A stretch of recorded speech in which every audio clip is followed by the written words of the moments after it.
This is an interview with Benoit. We're located in Montreal. The date is July 18th, 1984. Good morning, Benoit. Good morning, Linda. Thank you very much for agreeing to take time to talk with me today about your work in the practice of landscape architecture in Canada. I wonder if we could begin with some biographical information. Where were you born and when? In Trois-Rivières, Yes. 1922, And what exact date? September the 15th. And you stayed in Trois-Rivières to go to school? You did your... Yeah, my elementary schooling was done in Trois-Rivières, and then the secondary in Montreal.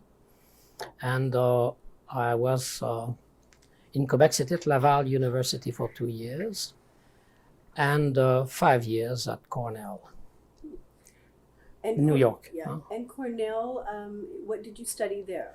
I studied landscape design in the Department of Landscape Design in the Faculty of Agriculture. And a master degree. I took a BA and MA in landscape design, and then a master in regional and city planning in the School of Architecture at Cornell at the same university. What made you choose Cornell? How did you...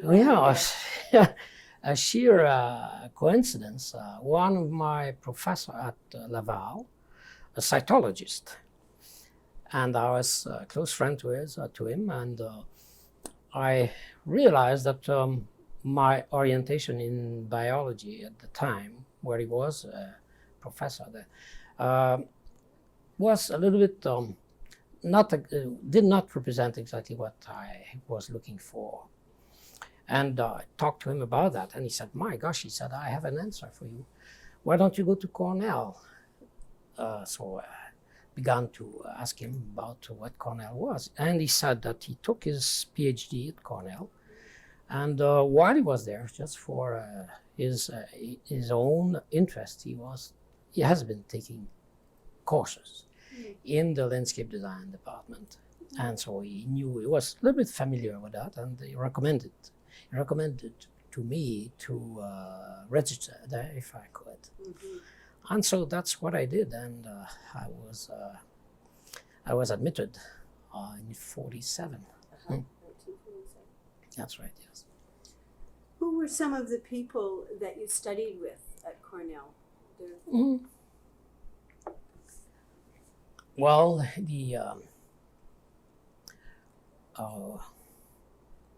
the head of the department was Professor Porter.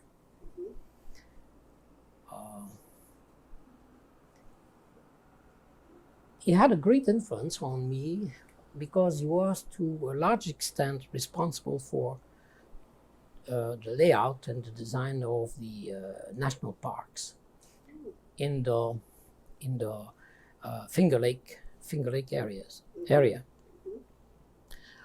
And I studied also under the Professor James Jefferson Baird, an architect and landscape architect. He was probably the most influential man on my life in landscape architecture. He was extremely refined and how could I say that? Knowledgeable man on the design process and the translation of a concept, of landscape architecture concept, into a plan, and a plan with the objective was to produce a refined object of art. And I had, we were close friends finally, and he had a great influence on me. He was responsible for my master work, my work on the master degree. And what did you do your master's? Did you have a specific area that you did your master's work in? Yes, the landscape of a residential area that I had designed for the city of Trois-Rivières. Oh. Yeah, yeah. And he did it. And then another one who had a lot of influence on me was James C. Rose, landscape architect in the New York area. I worked with him in Matamoros, Pennsylvania, where he had his home. Stayed there during the summertime with him. And James Rose is a special character, sort of white wolf of the of the profession. He never gone through a program of landscape architecture, but he was a master of the art. And he had quite a large practice in the sophisticated class, group of population around New York. And his approach was first based on the functional layout of the landscape and the interrelation between landscape and the house and the environment. And he was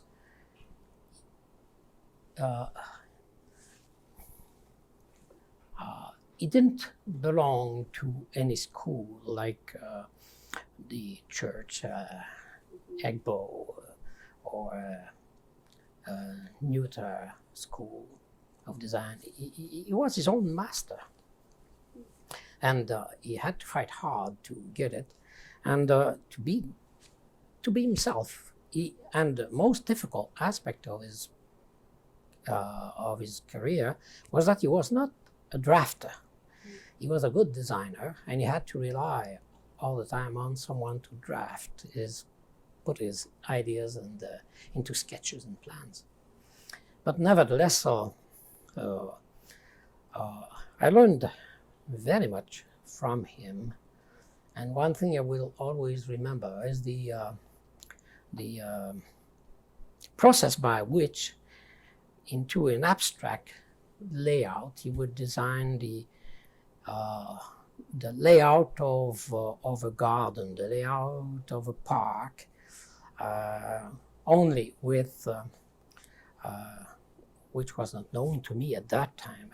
We didn't learn it at the school, but only with small squares and circles and all that connected by a circulation system, which was the major basis on which the plan was structured, and by which you would define the elimination of all conflicts in circulation, all conflicts with the environment, all conflicts between the functions themselves, and also use that to define the hierarchy of areas, and then setting down the principles of the qualities, different nature and characteristics of the design in the plan. And so it was fascinating. And from him, I developed already the attraction to the city planning or urban planning, which because that process of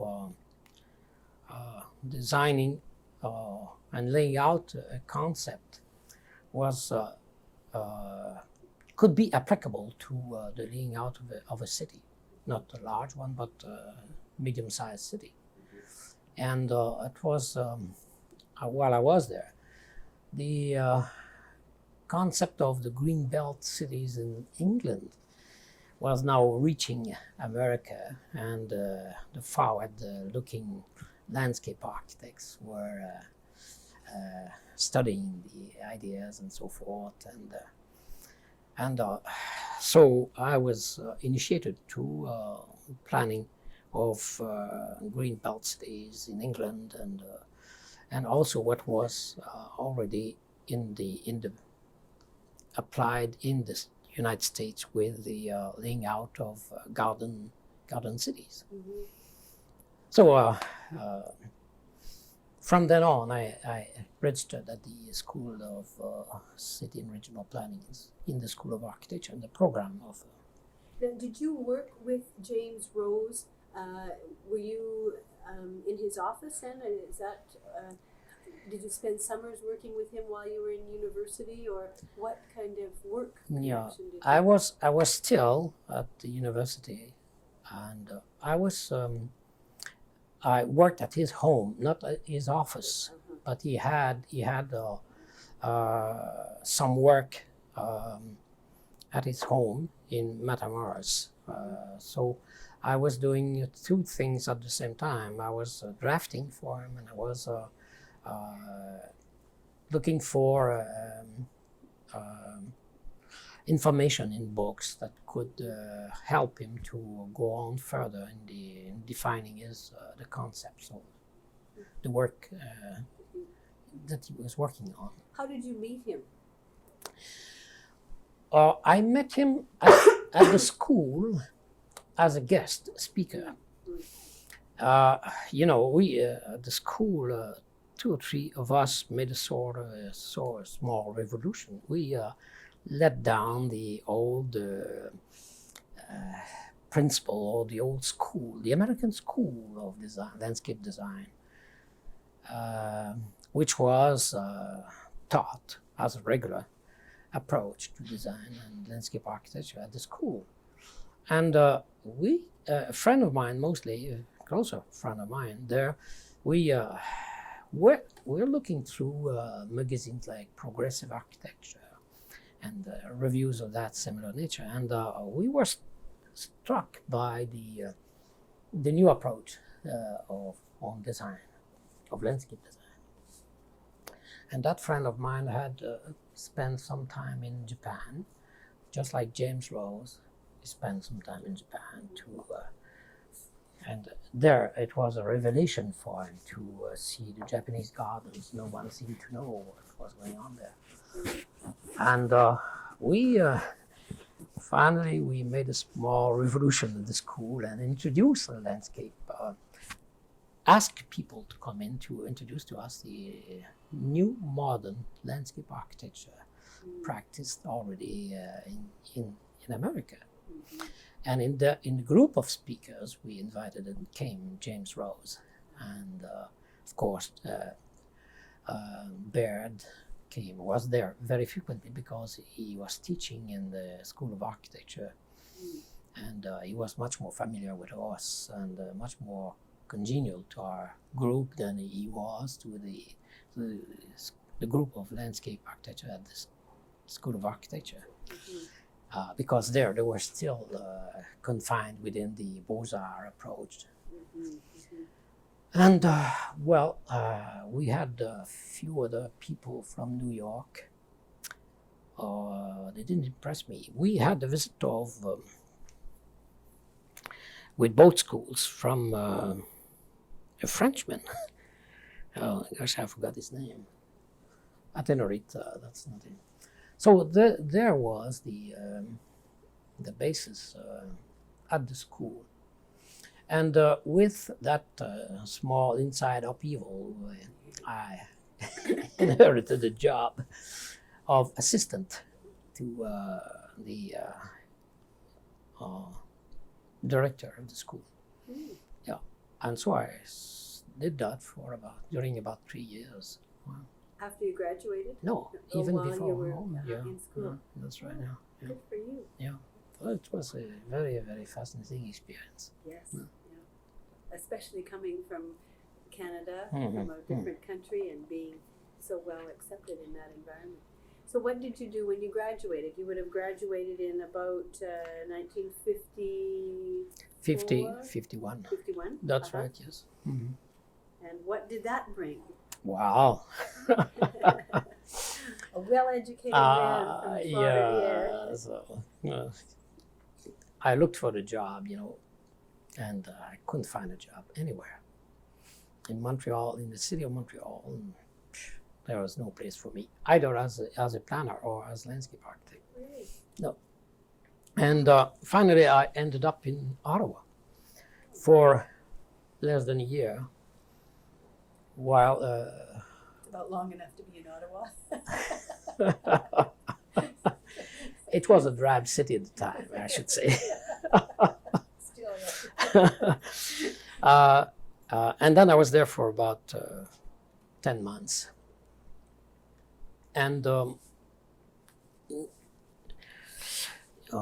this was not, I would say, professionally speaking, a very worthwhile experience. I was working with the planning department of the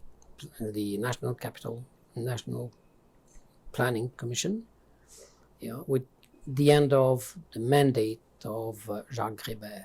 yes. That's right. And under the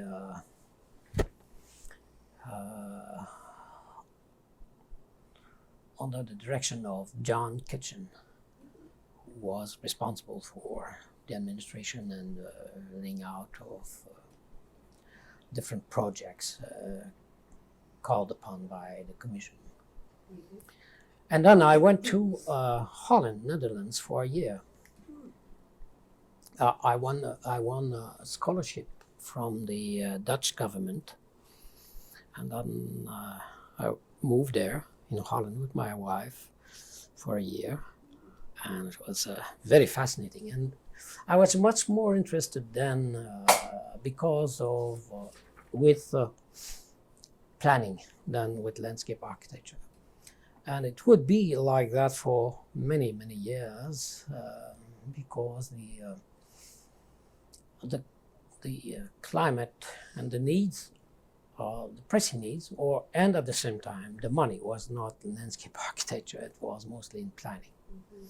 And I was interested there, and so I went to Holland for a year, where I was taken in charge by the Department of National Planning Commission, the National Planning Commission of the federal government, in The Hague, in the capital. And there I was registered with the University of Delft, which is about 15 kilometers away from Den Haag. Yeah. Very, very nice people. We love them very much, my wife and I. Yeah, and from there, I had someone who was responsible for my program, my activities, and I was dispatched all around the country with all kinds of authorities in planning, the polders and the regional areas, the rural areas, the different provinces. Mind you, there are 11 provinces in that small country. You go north and south of the bone of the country in one day, Yes. even half a day. It's amazing, when you come from a foolish country like ours to find yourself in Tiny little tiny thing. And what were some of the problems that you were faced with there in terms of planning? What were some of the things that you... This was my main problem, was a problem of shock, cultural shock, and cultural,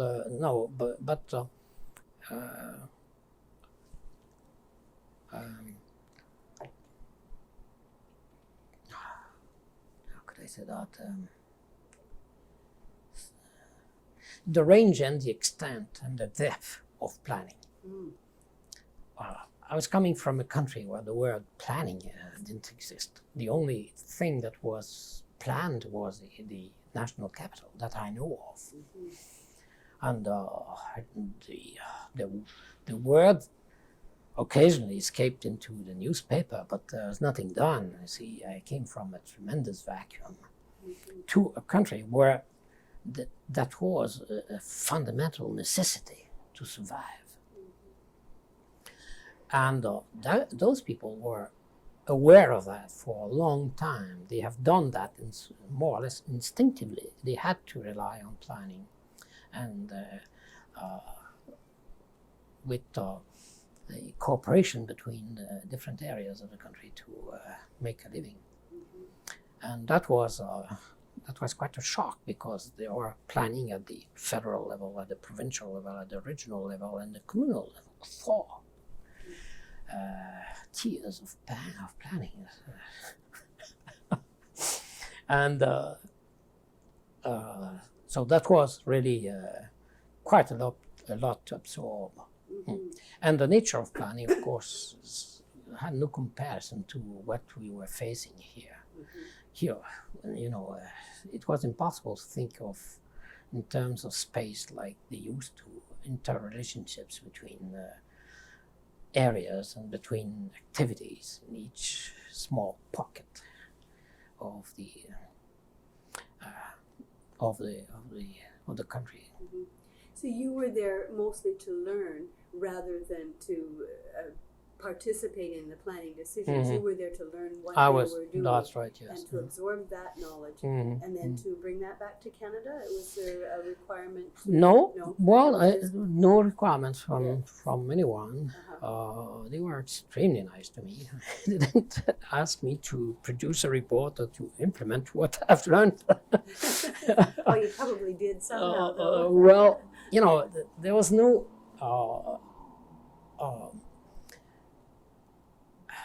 there was no application in Canada to what was going on there. There was no need to. There was no possibility. I mean, we were really at the extremes of the planning experience over the world. So you did come back from Holland after a year, and where did you come to? And then I started to look for a job, and no money in my pocket. So there was only one thing left, to open an office. So that's what I did, and in my parents' basement, there was a little room there left, so my parents agreed. My father lent me his car so that I could travel. And there I started with plywood 4x8 on two, I don't know what you call that, this chalet. So, like a horse? That's right, yes. Construction horses? That's right, yes. My office. Sounds very impressive. Oh, yeah. And fortunately, you see, I started really to make a living with I should say, thanks to Central Mortgage. And I said that all the time, because Central Mortgage was coming in the market of guaranteeing loans, mortgages, and one condition in most instances was to have a layout subdivision plan prepared by a planner and integrated into a wider planning area, which would include the city in most instances. And that was my main source of living, because housing was in shortage, tremendous shortage, and people were beginning to build bungalows. It was a new wave, the American way, and so this was spreading about quite a lot around. And the local authority on the CMHC, local authority, knew I was existing by accident, mind you. And finally they recommended me. There was no one else to go to. And that was the mainstream of my living for many years. And that I did a lot of work, tremendous amount of work. I had even to fight the bureaucrats of CMHA in Montreal with my new approach to subdivisions. And I've never seen anything like that before. You know, everything starts from something. So finally, they began to like it, and they spread the word. So I was doing subdivision. And my first major work in landscape architecture as a landscape architect was the design of the park at the foot of the Montmorency Falls, east of Quebec City. Those are dramatic, beautiful falls, and the people were gathering there to look at the falls, picnic, and so forth. So there was a lot of problems. There were an industry there, not very much good corporate citizen, you know, not caring much about the environment. They were not the only one. Yeah. And someone in the Ministry of Transport asked me to design a plan. I did what I think still is a very beautiful plan, but you know, the government was not really interested in that. They were interested in building parking lots. Very romantic, as you see. So, but that was the first plan. And what year was that? I would say the exact year would be 1953. Quite early. Yes, quite early. Mm-hmm. And what were some of the concepts of that plan? What were some of the things that you wanted to, other than the parking lot? What did you want to do? It was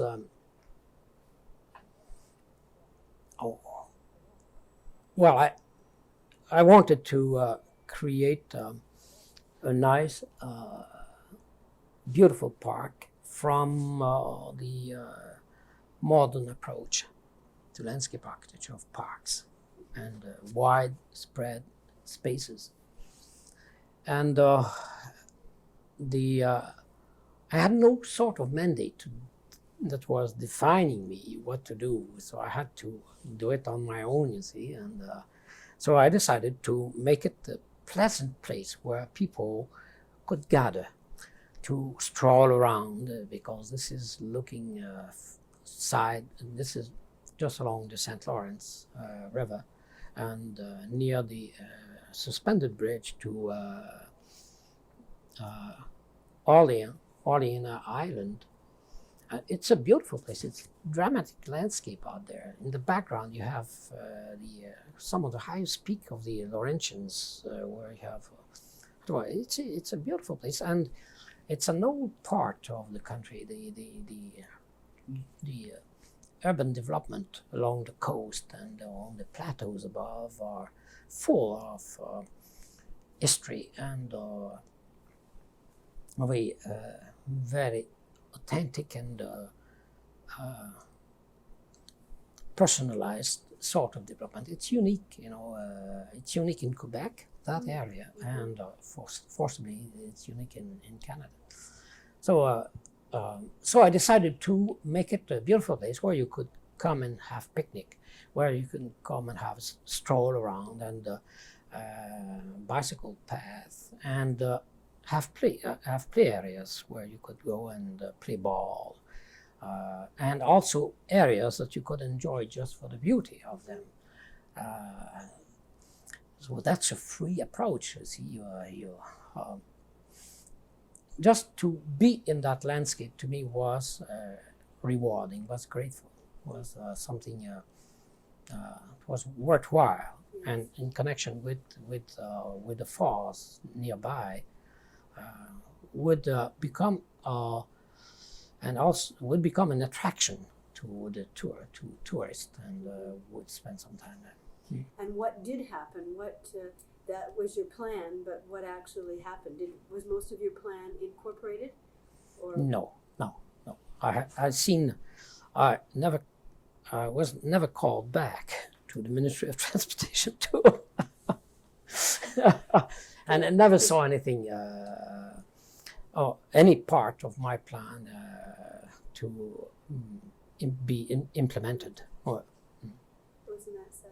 Well, it was. I felt sad about it because there was a lot of things that could be done to take advantage of that beautiful site, at the same time saving it from. And what is there today? Is it just the same? Is it still just parking? Well, it's worse than that. Yes. Oh. And that makes it even worse. Yes, it does. Yeah. And it hasn't.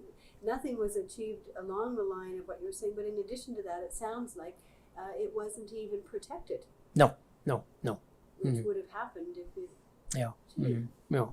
So with that kind of a first experience at landscape architecture, did it send you back into city planning, or did you do some other landscape architecture?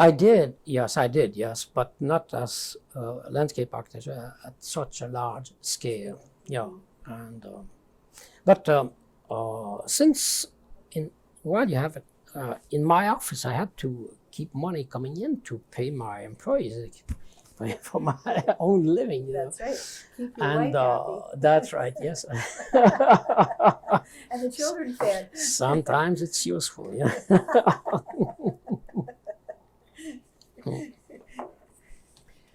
Well, I had a lot of residential plans to do small parks. In different cities around playgrounds. That was the beginning of the playground wave, and which was good. And so I laid a lot of playgrounds. This is sort of mid-50s, 1955? Yes, that's right. That's right, yes. Uh-huh. Yeah. Mm-hmm. And that's in what area? In Trois-Rivières? Or? Now I was beginning to spread around mostly as a planner. I was working in about at least 10 cities, and I did the city master planning for about let's say 20 cities before I left in '61 for Montreal. Yeah. And were you the only landscape architect practicing at that time, or and city planner? Were you one of very few? Yeah, I was a second landscape architect. Henri Perron was a graduate of Cornell. Many years before me, and he was very active in the Montreal area. Now, is that Louis Perron? Louis Perron. No. Same person? Yes, Louis Perron. What did I say? Henri. Oh, that's his father. I'm sorry. Okay. Yes. Right. Yes. That's Henri Perron. Yes. Louis Perron. Yes. He was practicing in Montreal. Mm-hmm. Yeah, he had an active practice here in the Montreal area. And then you were practicing outside. Everything else for the rest of this very small province. And later on came other people, other friends who established offices in Quebec City. But I was the only one in the central part of the Quebec area. Yes, and one of the few planners then as well. Yes, yeah. As a matter of fact, I was the only one to be a landscape architect and a planner at the same time. Yeah. So, and as a planner, this was many times gave me the opportunity to let city councils, for instance, to understand the necessity to have plans designed for playgrounds, park areas, places in the downtown, and also sometimes designing campuses. For religious communities, and I didn't work for any university, but was involved in some campuses. Also, I worked with a firm in Montreal, Rother, Bland and Trudeau. Yes, it was a highbrow sort of architectural firm. And I worked with them in Deep River for the Canadian Atomic Commission, in laying out a housing project into a wooded area. What year would this be? I would say 56. I mean, okay. I Somewhere don't. around there. Yeah, that's right. Somewhere around that. Could be 55 or 50s. Could be more around that. Yeah. And then also I worked with them at Port-Cartier, the laying out of a new town in the north shore of the St. Lawrence. Not very far away from Sept-Îles, east of Bécomo. That was for the US Steel Company from Pittsburgh. Oh. Yeah. And they were setting up a town? Were they? Yes, that's right. Yes. Oh, yeah. Way out in the bush, Now near the St. Lawrence. This is still with the Rother, Bland and Trudeau. That's right. And were you the landscape architect and planner with Landscape architect. That's right. They Yes. had their own planner. They did the planning. That's right. Yes. So you were the landscape architect. And what I was yeah. a consultant, landscape architect consultant too. That's right. Yes. Now, you said a little bit a while ago that you moved into Montreal at a certain point. That's right. In '61 to head the planning department of the University of Montreal. Oh, so this is a change now. That's right. Yeah, that's right. From consulting and then to teaching. Yes. And so they were just setting the planning department up at the university? Well, yes, with a group of friends in the Planning Institute, or planning, city planning, city planning Corporation of City Planners of Quebec. So we made pressure in different places at the government and the university and so forth to have a department established in planning. I was instrumental, not alone, but with other people in convincing the government and the university. And finally we got a go-ahead. And why did you want to do that? Why did you want a planning department here in Quebec? It was, such an evidence that it was essential to have one, because we had no school to prepare people to become knowledgeable in planning.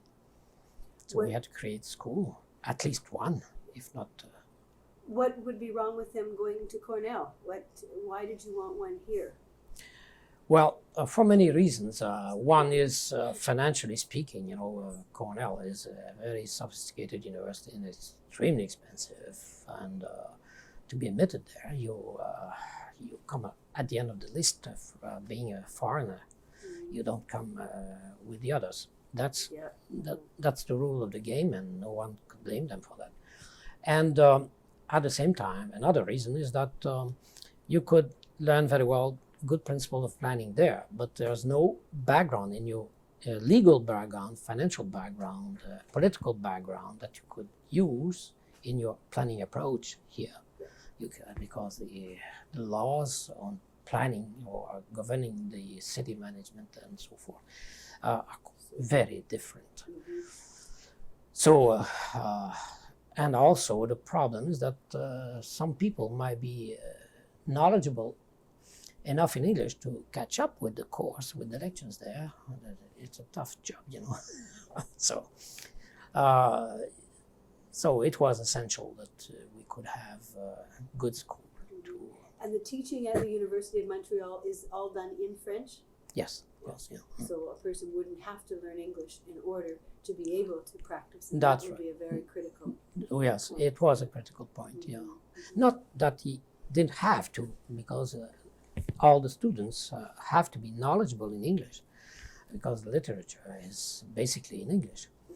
And so in order to be a student and perform according to what is expected, he would need to read and read abundantly in English, of course. Yeah. But the material would be presented in French. So Oh yes, the sure. lectures would be Yeah, in French. yeah. So those are pretty good reasons. Oh, sure. So you got the school set up, and you Yeah, were the head of the Yeah, for program? 2 years, but I'm not an administrator, and I was bored by that, and finally, after 2 years, they kicked me out. I'm sure they didn't get it. It's true, is it? It was not rosy then, but now I laugh about it. It's nice when you can do that. Mm. So you you stayed in Montreal then? And Yes. what I moved with my family to Montreal. And what did you do after the 2 years? I remained there as As a teacher? As a teacher, yes, staff, and yes. Did you also consult then at that time? Did you have a private practice? Yes, as well? yes. I had private practice in some of the cities that I was consultant before moving to Montreal. Both in landscape architecture and in planning? That's right, yes. Continue to do But both? I was mostly involved in planning during those years, yes. Now, is this the same time when the landscape architecture department got started at the University of Montreal? It started a little bit after. Later. That's right, yes. 67. And were you instrumental in that at all? Did you Not play a person, role? no, not immediately instrumental, but I've been teaching to the school landscape architecture at the school of architecture Oh, yes. for 3 or 4 years, and there I met some of the people who would in 67, that's right, be in charge of a new faculty, a faculté de l'aménagement, which is there's no English equivalent to that.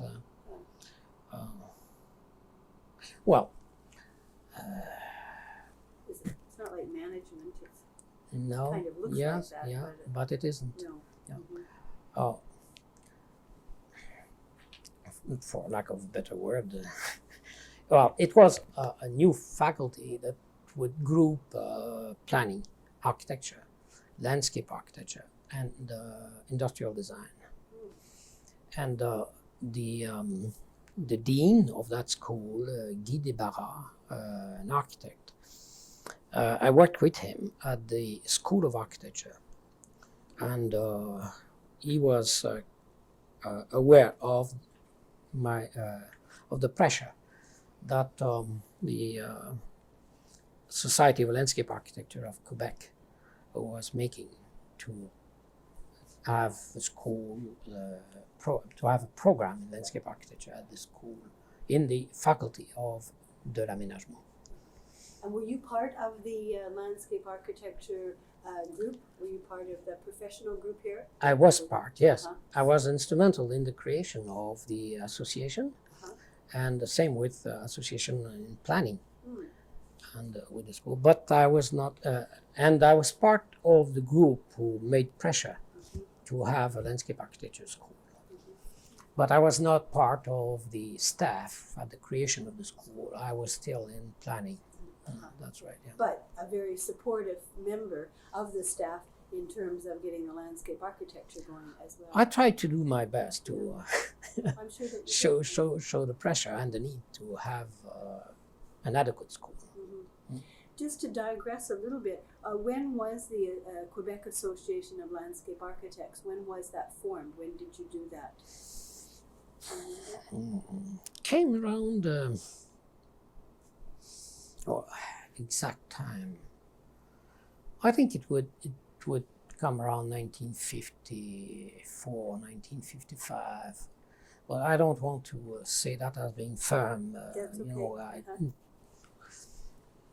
And was that in conjunction with the Canadian Society of Landscape Architects, or how did you, what was the relationship there politically, or what was the structural relationship? Were you... Really, I don't want to, I don't recall. I don't recall. I don't recall. The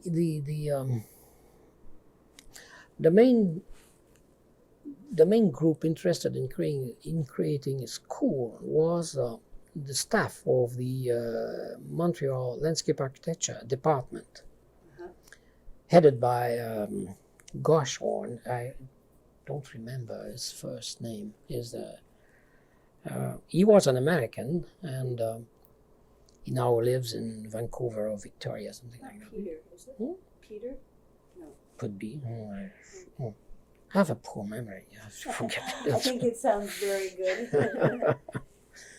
And he was the president of a small group of pressure to begin with. And then we had a bill to introduce in the parliament to create a corporation. And he was supported by members of the staff working with him, and also people like me around, and other people working for Central Mortgage, CMHC. So we were not numerous, but with the group in Montreal that could, I think we were about 15 to 20 at that time.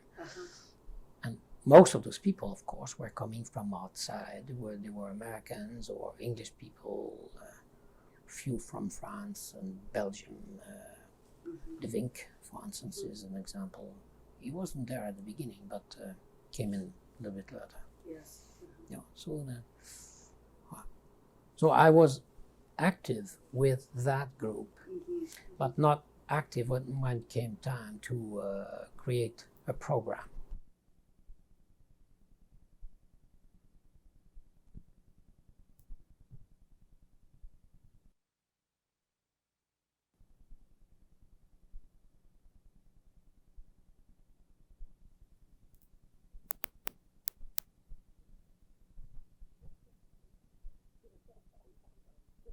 It comes out. That's a good way to start this side, with a nice laugh.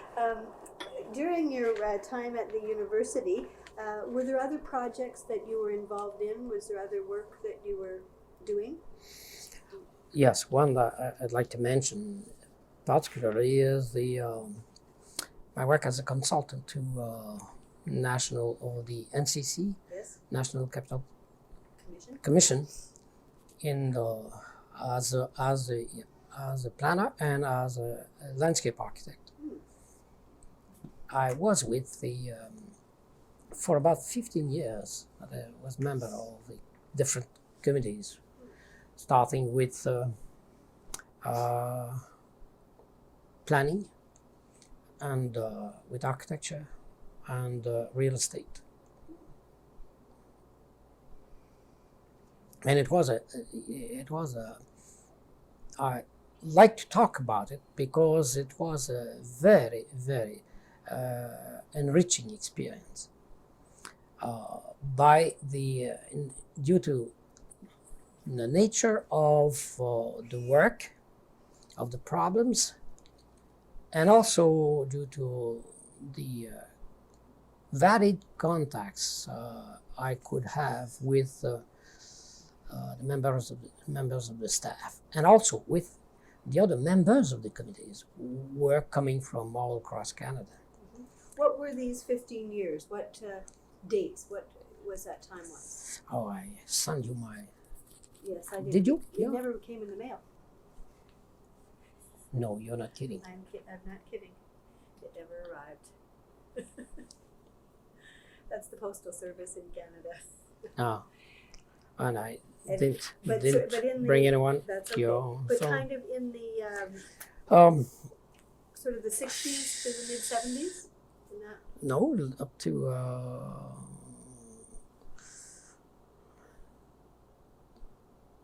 from the 70s, to the late 80s. Oh. Yeah, in about 20 years time span. And you sat on various commissions, and you go to Ottawa for meetings. Was that? That's right. Yes. Yeah. And what were some of the important projects that you worked on? What do you feel are some of the... Well, I want to be perhaps I didn't make myself clear enough. I was not. I was member of advisory boards, advisory committees. Okay. You see, on design, planning, and real estate. So you And were we were presented projects prepared either by the staff or by consultants.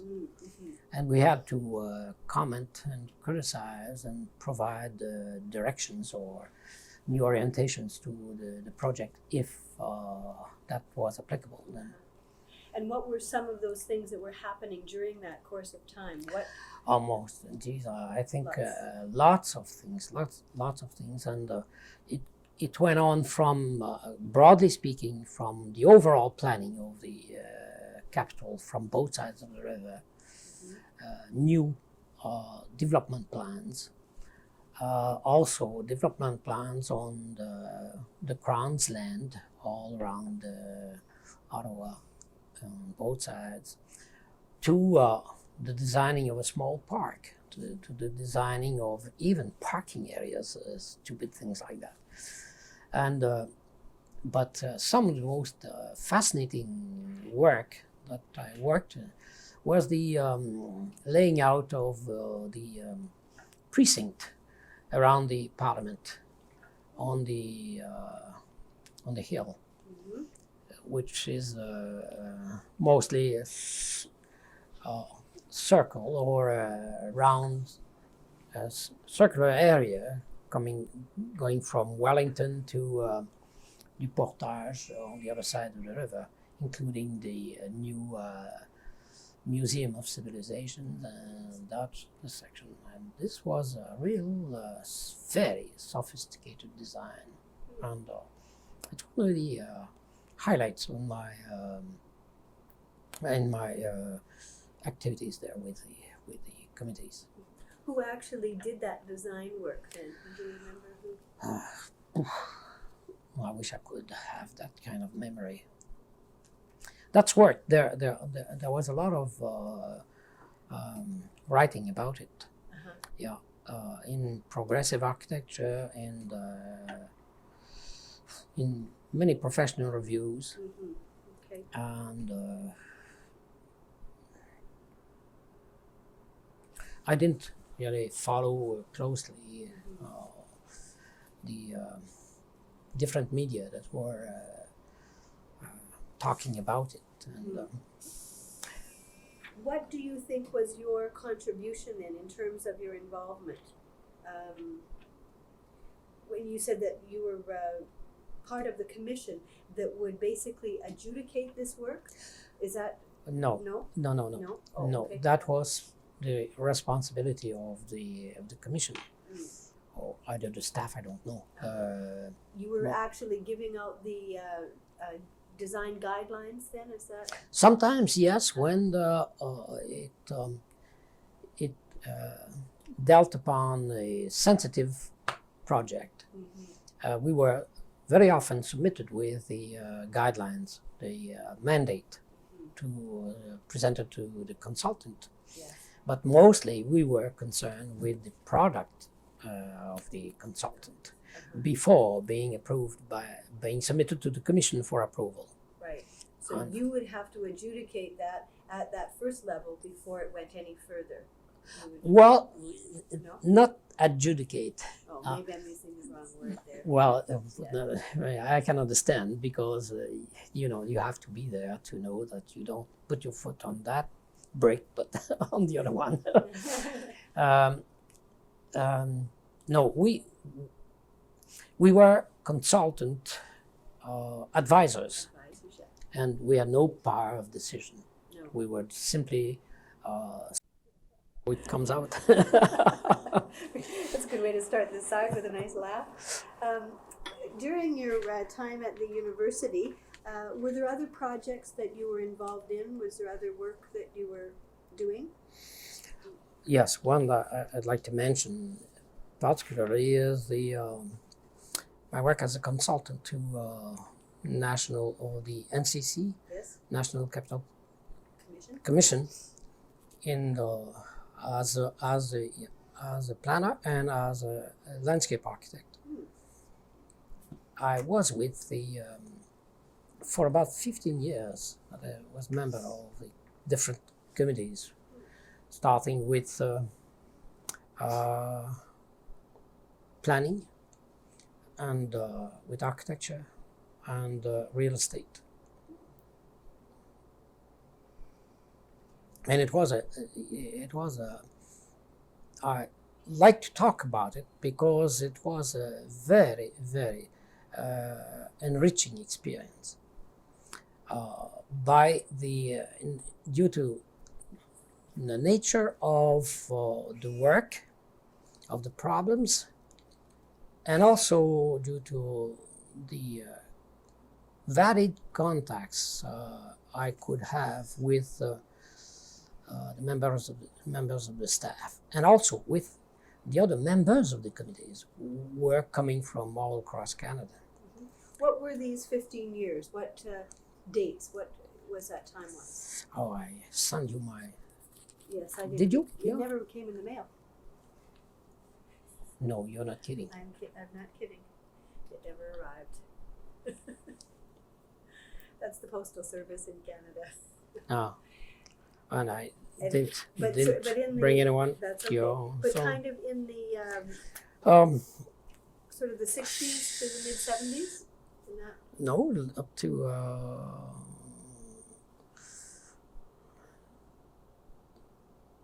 from the 70s, from the 70s to the late 80s. Oh. Yeah, in about 20 years time span. And you sat on various commissions, and you go to Ottawa for meetings. Was that? That's right. Yes. Yeah. Mhm. And what were some of the important projects that you worked on? What do you feel are some of the... Well, I want to be perhaps I didn't make myself clear enough. I was not. I was member of advisory boards, advisory committees. Okay. You see, on design, planning, and real estate. Mm-hmm. So you And were we were presented projects prepared either by the staff or by consultants. Mm-hmm. And we had to comment and criticize and provide directions or new orientations to the project if that was applicable. Then. And what were some of those things that were happening during that course of time? What? Almost, geez, I think lots of things, and it went on from, broadly speaking, from the overall planning of the capital from both sides of the river, new development plans, also development plans on the Crown's land all around Ottawa on both sides, to the designing of a small park, to the designing of even parking areas, stupid things like that. And but some of the most fascinating work that I worked in was the laying out of the precinct around the Parliament on the hill, which is mostly a circle or a round, circular area going from Wellington to Du Portage on the other side of the river, including the new Museum of Civilization, and that's the section. And this was a real, very sophisticated design, and it's one of the highlights on my activities there with the committees. Who actually did that design work then? Do you remember who? Well, I wish I could have that kind of memory. That's work. There was a lot of writing about it. Yeah, in progressive architecture and in many professional reviews. Okay. And I didn't really follow closely the different media that were talking about it. And, what do you think was your contribution then in terms of your involvement? When you said that you were part of the commission that would basically adjudicate this work, is that no? No. Oh, No. okay. That was the responsibility of the commission, or either the staff. I don't know. You were actually giving out the design guidelines then, is that? Sometimes, yes, when it dealt upon a sensitive project, we were very often submitted with the guidelines, the mandate to presented to the consultant. Yes. But mostly we were concerned with the product of the consultant before being being submitted to the commission for approval. Right. So you would have to adjudicate that at that first level before it went any further. Well, No? not adjudicate. Oh, maybe I'm using the wrong word there. Well, I can understand, because you have to be there to know that you don't put your foot on that brake, but on the other one. No, we were consultant advisors, and we had no power of decision. No. We were simply sending recommendations to the staff, to the chairman of the commission, and also to the commission itself, to members of the commission. Yeah. Now, was Don Pettit part of the NCC at that time? Don Pettit? Yes. No, that I know of. No. He could have been a member of the staff. Yeah. We were not in contact with all the members of the staff.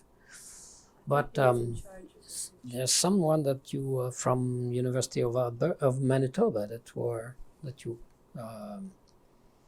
Ray Al Rattray? Al Rattray. Yes, Yes. he was a member of this and chairman of president of some of the committees that I sat with. Yeah.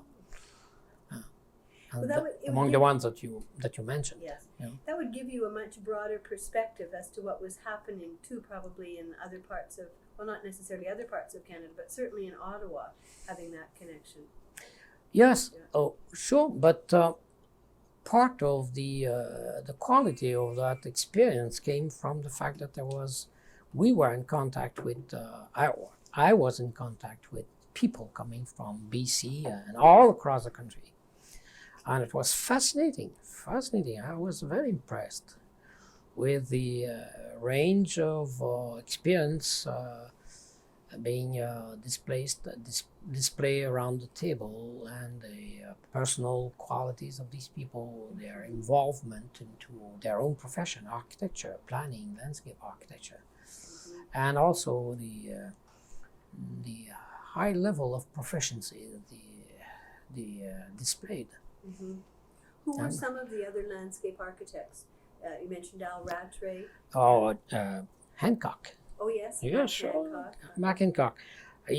We didn't sit together, but he came there as a consultant many times.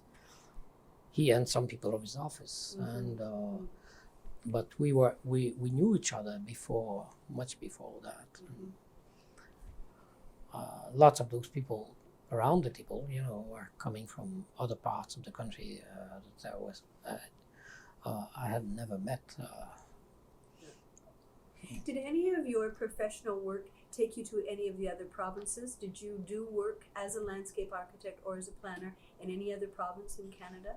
No. That's right. Yes. Well, I didn't make any attempt to go there because I was too much busy with the things I had to do at the university in department. Yeah. And so you stayed on at the university from 1961 to until my retirement. Oh. That's right, yes. But I changed department in the course of that span of time I left planning department to go to landscape architecture school. Oh, what year was that? Do you remember? I think it was 79. Oh, okay. Yeah. And then when did you retire? What year was that? Oh, 86. Oh, Mhm. Mhm. and how you mentioned that the landscape architecture department started about 1967, and that was a very important year in the history of Canada and of Montreal. That was the year of Expo. And what kind of impact did Expo have, do you think, on landscape architecture as a profession? Think it had any impact at all, or a major impact, or none? Or? This is difficult for me to answer that. You know, I was not in the foreground of those doing jobs in Montreal or elsewhere. I was at that time I was much more involved in planning. Yeah. See, at the School of Planning, Uh-huh. and not much in landscape architecture. So I was not. I was very frequently in contact with other landscape architects, but not enough to say something useful on that subject. Yes. Okay. It was interesting because outside of the province of Quebec, landscape architects think that Expo was a very pivotal time in the development of the profession in Canada. So that's interesting. That, but as you say, you weren't at that point in time. Landscape architecture wasn't your main focus. It was planning. You just started a department at the university. That's right. Yes. You were trying to keep your job. They were trying to get rid of you, and all kinds of things. What do you feel that the profession of landscape architecture has given to Canada? Do you think that it's made a difference here? Yes. Yes. I think it is making gradually a difference, and with years, the difference is getting more bolder. I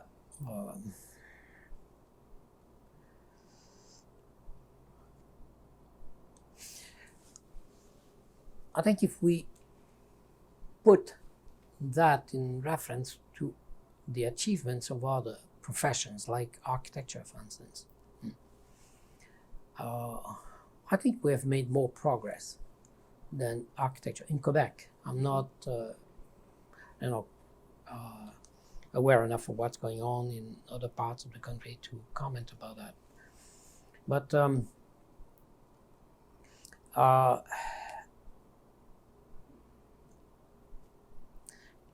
gradually, with the outcome of graduates from the School of Landscape Architecture and their ability to cope with modern problems and modern approach to landscape architecture, I think gradually it's making its footprint quite all around, with some drawbacks, or what could I say, some backlash because of recessions, lack of money available to carry on things, projects of conservation and protection of the environment, opening new parks and or creating new areas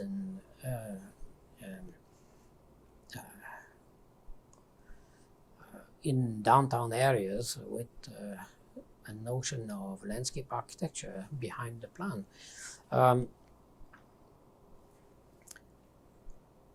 If we take into account the difficulties of the economics situation brought upon, I think we could be relatively confident that it has done a lot of ground. It has covered a lot of ground, and those grounds are now gained, and will not will simply be the takeoff to a wider spread and wider use of services of landscape architects. You see,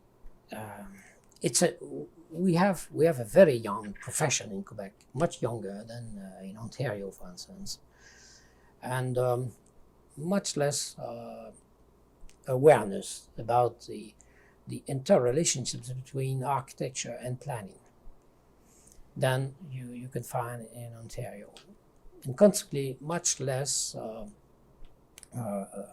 willing to spend a part of your budget in beautification and safeguard of the environment, or embellishment,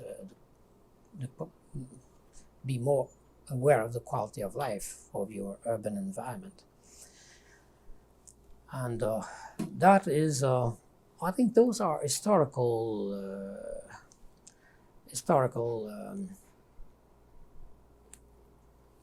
tendencies that you could find way back into the history of Quebec. But also, what makes the development, or what makes the profession more difficult to being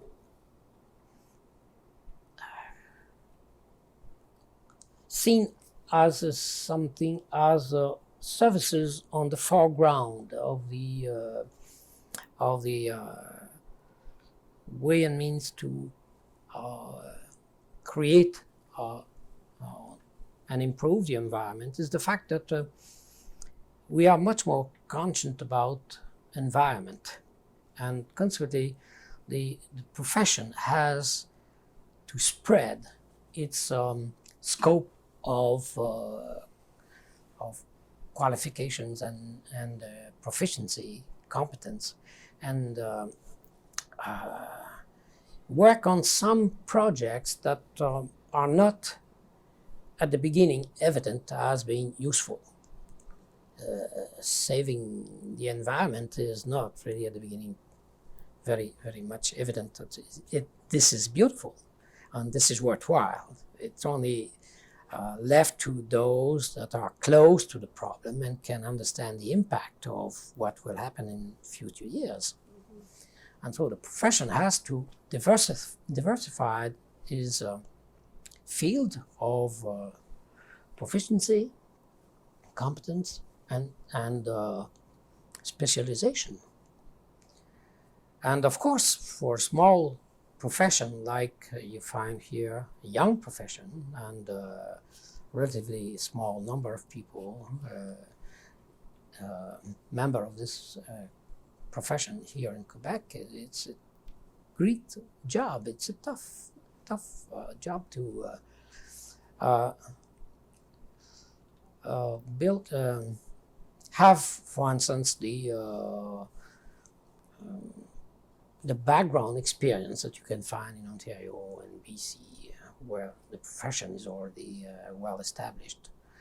If I travel to Ontario, for instance, I realize there, this is the landscape architect's job, this is another one, this is another one, and you see already the intricate relationships between planning, architecture, landscape architecture, and all that, you see. Mm-hmm. While this is not really very evident in Quebec, except in small pocket places like that.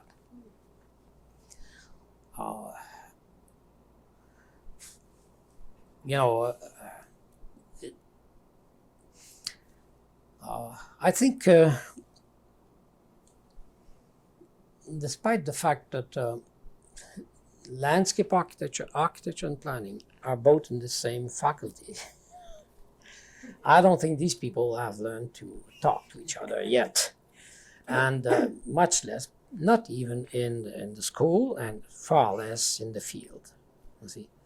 So there's no surprise to me to see that when an architect does something, you can see that he never thought of what's going on outside his building. And when a planner does something, he doesn't care about the environment, about his plan.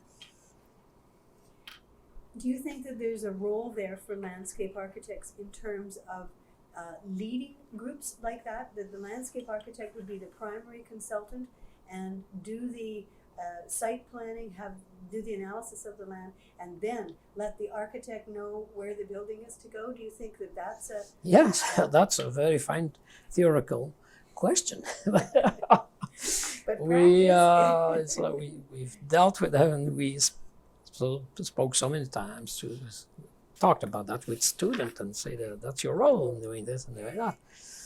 But in practice, in fact, it doesn't work like that very often. And why is that? Why doesn't it? The architects take that power and keep it? Yes, of course, because the architect is always the underdog. If he looks upon himself with compared to the engineer, architects have a lot of problem to be recognized by engineers. The engineering profession is very strong in Quebec. Yes, it's very, very strong in terms of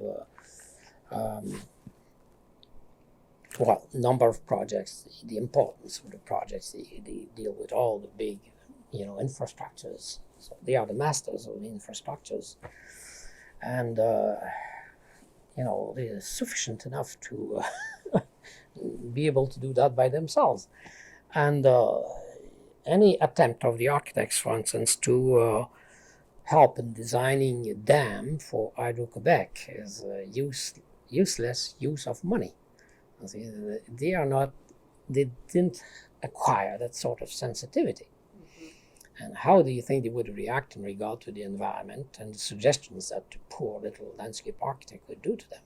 I worked for Hydro-Quebec as a consultant, and it's a tough job because it's a hard sell. So you see, the engineers have no,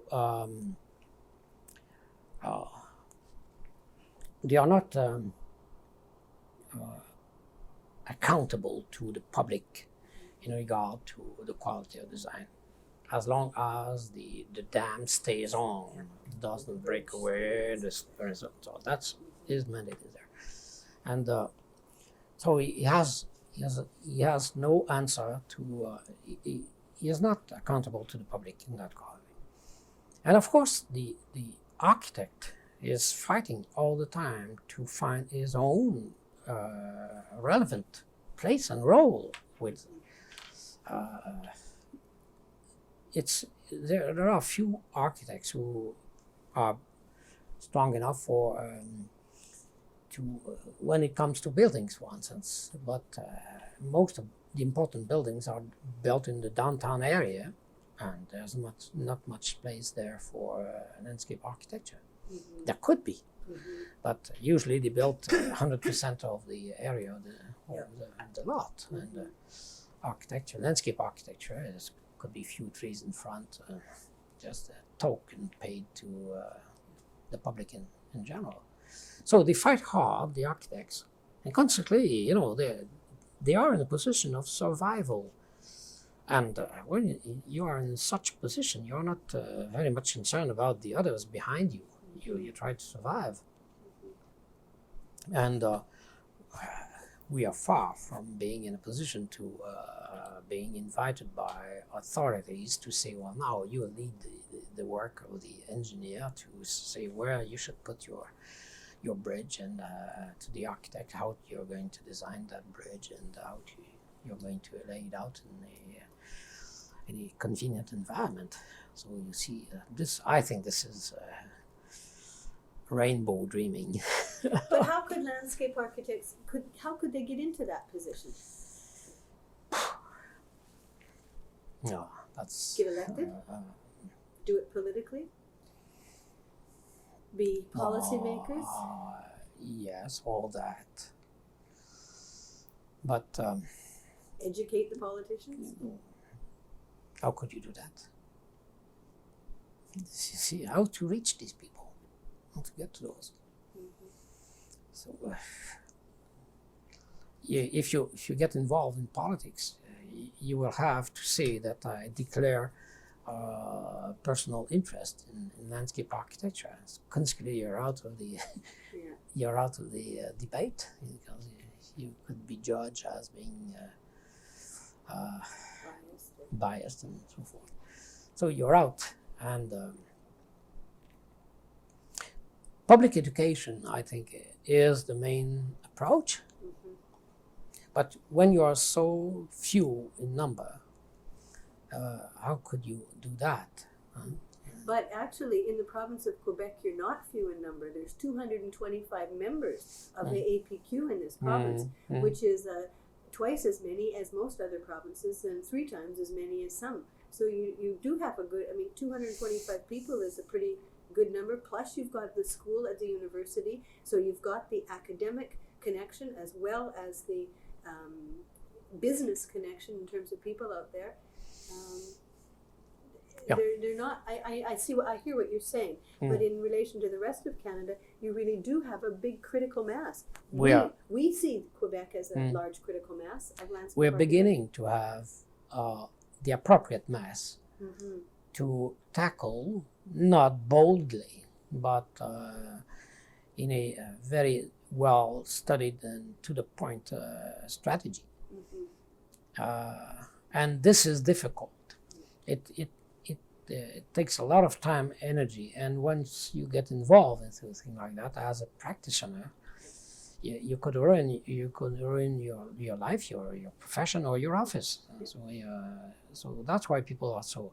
And then the other point is that we are beginning to be numerous, but we don't have much background to support. You see. Give us the necessary confidence that you need to tackle such a problem and stand up, in front of the public, the population in general, and say, it's difficult to pinpoint, the basic principles that you'll defend, that you will explain and in your work. And those are abstract things, very abstract. And unless you come with something concrete and say, that was the engineer's solution and it is ours, or something like that, I think it is difficult. Now, I'm not relying upon the school of architecture, landscape architecture, to do much pressure, because it's not really because of the staff, lack of interest from the staff. But the staff is being put into sort of a mad machine. And this is true for all the universities. Universities now stand up and have only one thing in mind, is to carry on research. You cannot progress as a staff in a school without producing research. And so you have no interest in promoting the profession outside. You're promoting it among colleagues. You're saying to other people in staffs, only staffs, that you have done research in that. And you see, and that does not never reaches, except for a few exceptions, the public. They are interested in developing new concepts and things like that. Those are, way above what the people are expecting to have. So we cannot expect, in our case anyway, I don't want to generalize, but in our case, we cannot expect staff of the schools, of our school anyway, to do that. But maybe the profession in Quebec should put pressure on that faculty at the university to do that. They will never succeed in changing things unless there's a tremendous changement going inside the university. And the University of Montreal is part of the rat game, or the rat race, people there are looking for promotions, are looking for advancement, are looking for recognition, and the university looks for recognition by other universities, and you cannot stop it from the outside and say to the university people, you are going to do that. So people are going to say, I may listen to you, but the mandate, of the staff now is to teach. Once you are through with your research, You know, when I came in there, you know, teaching was 90% of my time. And when I left, teaching was 10% of my time. Yeah. And which is a sad commentary. it is, to my understanding of Yeah. what a university should be, it's very saddening. Well, maybe there's a place in all of this for people such as yourself and a number of other people across Canada who have retired from their practice or from teaching. They still care very deeply about the profession. They've got some kind of retirement income, so they're not beholden to the system for a paycheck in order to live. Maybe this is a place for you people to kind of get together, put your heads together and decide on a strategy of how you can deal with governments in the various provinces, how public can be educated. Maybe there's something there that we, even the CSLA, maybe we can learn from you people as a group. Maybe we can become the negotiators. Maybe we can become the educators that the university people can't be because of all of the things you've just said. Maybe there's a role there.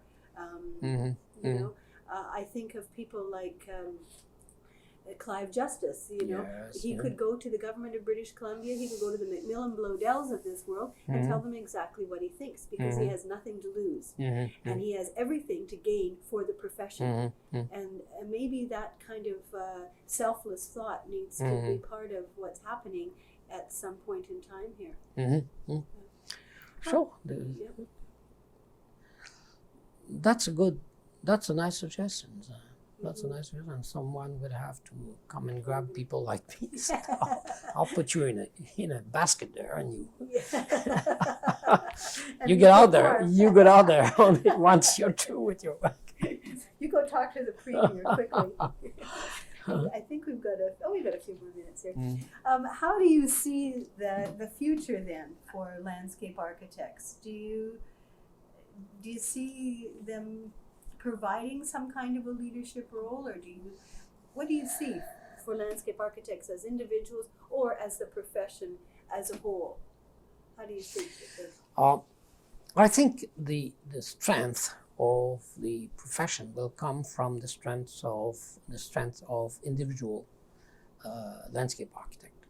The more the people, landscape architect, can develop a specialized field of knowledge and apply that, not only develop but apply it, and apply it to in such a way that it becomes evident to other professionals and to the public, where it could be seen as being a very specialized field, where the architect could not anymore pretend that he is competent to do it, and the engineer could not anymore pretend that it's useless. And see, so I think that's the way gradually the profession will, by the force of the way things are being developed. You know, the things are bubbling in the society.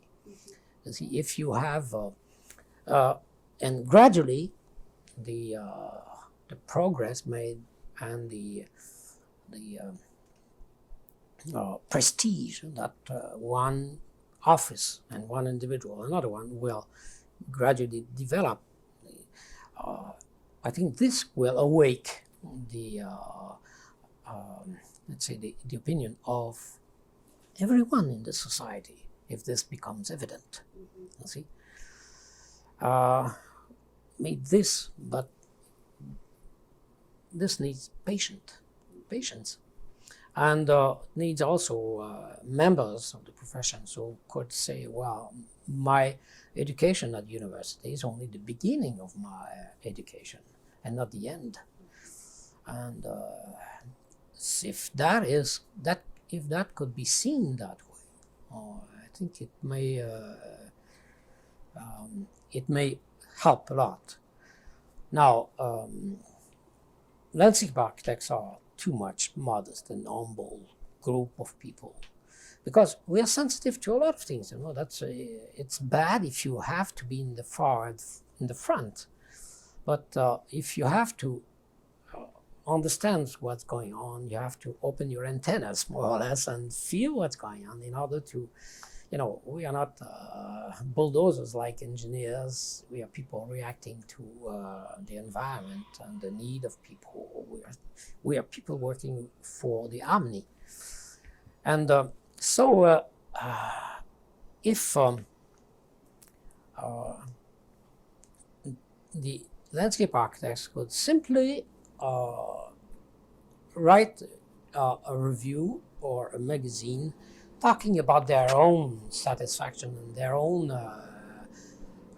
way of dealing with such a problem and producing such impact on the environment, talking about their experience among themselves, that will bring confidence to another one. And gradually, the rat pack will transform itself into go out in the open, and rather than remain in the dark areas.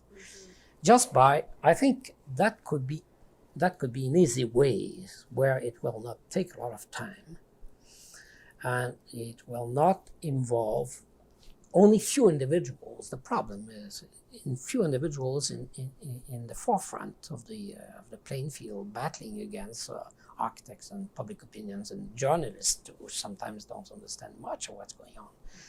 But if you can develop let's say a magazine like landscape architecture, garden design, if you have the financial means to produce that, and that could be in the shelves, every month or every 2 months, and people get it and look at nice pictures and short articles describing that role and so forth and so forth. Pictures teach a lot, and leave the principles for, the high educated people in the offices. Well, that would be one way, but again, this is not simple to implement. When you said that one of the things that landscape architects can do is to develop specialized knowledge in areas, what do you mean by that? What are some of those areas? What would that entail? Oh, to me, there are a tremendous amount. It has nothing to do with the kind of landscape architecture, for instance, I studied, 50 years ago. That's far away. Hadn't thought about it that way before. It's mostly, if I'm not wrong, it's mostly that's half a century. That's right. I never thought I could do it. Well, let's see. For instance, let's talk with the city. The city. Landscape architecture approach to the city development. Landscape of the streets. In general, this is set aside. Nobody cares for the landscape of the street. And landscape not only of the street, but landscape of residential areas in a whole global approach to human settlement. And so the architecture is not anymore just one piece of work done by an isolated profession. It comes together with not only with architects, but it comes together with sociologists, psychologists who understand the needs of the population.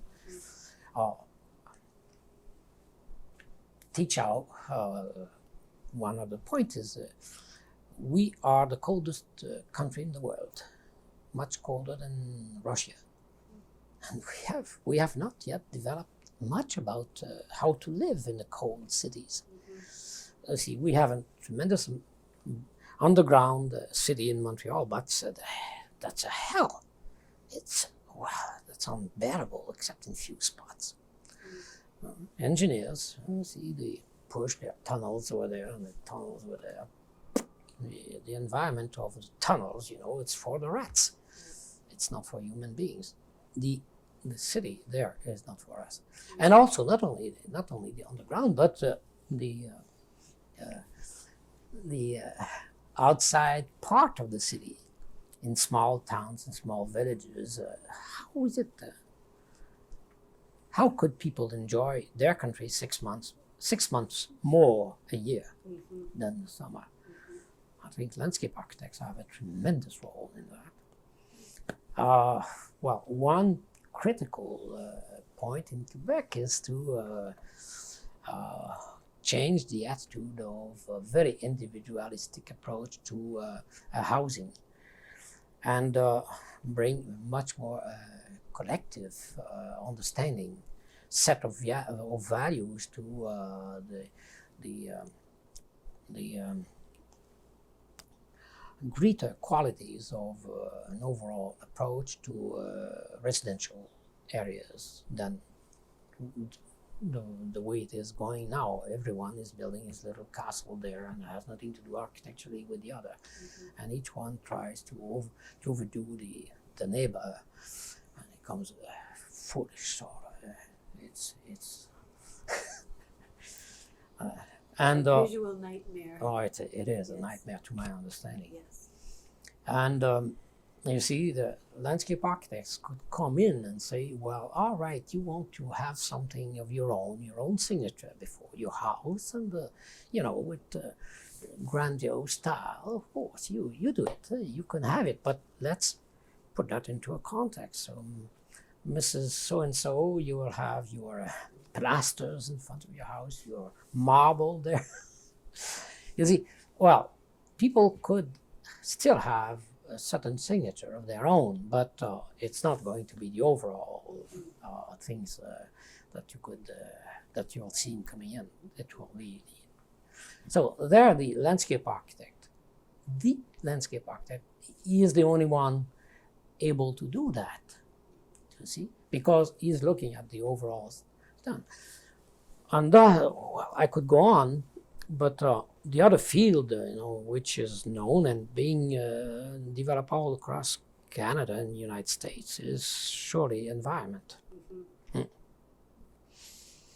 And but landscape architects have almost lost that, because now there's geographers that are dealing with environmental, biologists, and landscape architects need to make that a commitment. And but landscape architects have tried to avoid what is very vital to their own profession and specific to their own profession, which is quality, aesthetic, and beauty, harmony, which the geographer has nothing to do with that.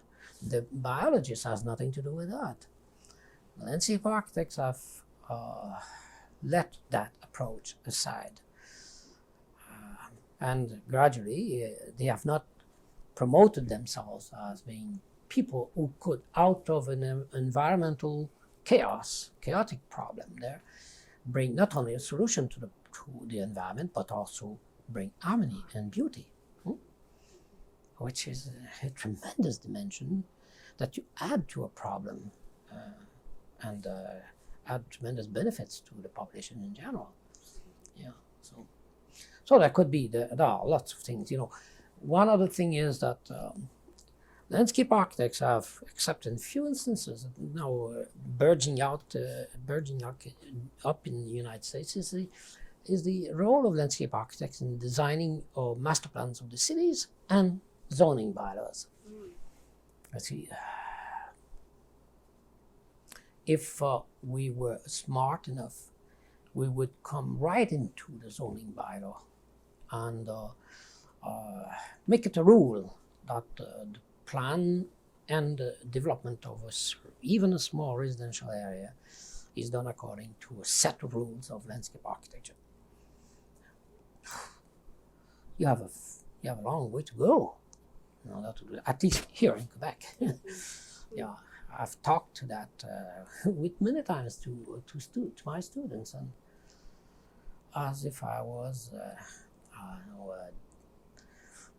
talking to monuments, and they have no response. So it's saddening, because there is something that you can do to change that. And well, another aspect is natural landscapes to be seen as natural resources.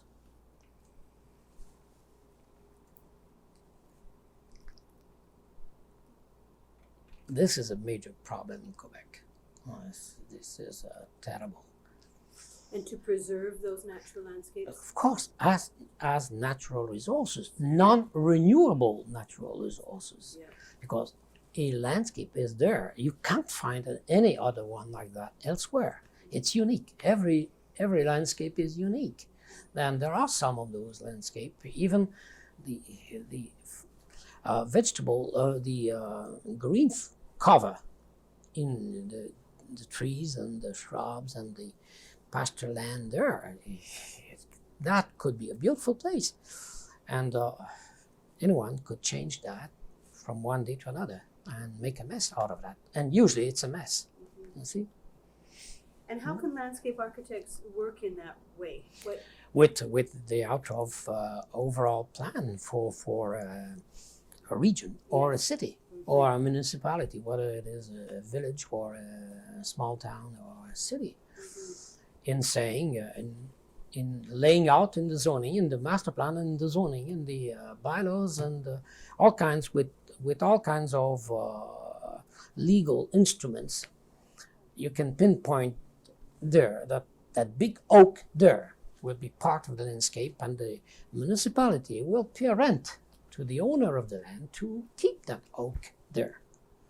And that pasture, if the farmer is not interested anymore, well, the municipality will hire someone to mow that pasture once a year. You see, and